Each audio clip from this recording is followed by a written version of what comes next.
ఇక్కడ నుంచి ఇట్లాంటి కొండలు ఇక్కడ ఉంది కదా, ఇది ఇట్లాంటి కొండలు ఇంకా ఉన్నాయంట 2-3 ఇట్లాంటివి ఎక్కాలంట. ఇప్పటికైతే మనం సక్సెస్ఫుల్గా ఎక్కేసాం. మన అవుట్ఫిట్ చూడండి, నెమ్మ మొత్తం దుమ్ము. మళ్ళీ పైకి ఎక్కిన తర్వాత చూపిస్తాను. మొత్తం దుమ్మే, ఏంది లేదు.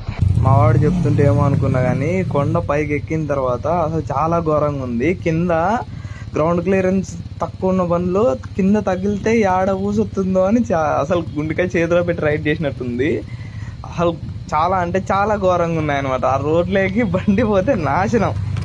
చూడనీకి బాగానే ఉంటుంది కానీ దగ్గరికి వెళ్తే నాకు గుంత తెలుస్తుంది. అంటే ఎట్లా అంటే మొత్తం అంతా దుమ్ముతో కప్పిపోయింది అనమాట. దగ్గరికి వెళ్తే తప్ప ఆ గుంత కనపడలేదు. టైర్ అంతా మునిగిపోతుంది, దుమ్ము లేస్తుంది. రాయి ఆడుందో తెలదు, గుంత ఆడుందో తెలదు, ఏంది తెలియదు అనమాట. మొబ్బుకి బండి నడిపినట్టు.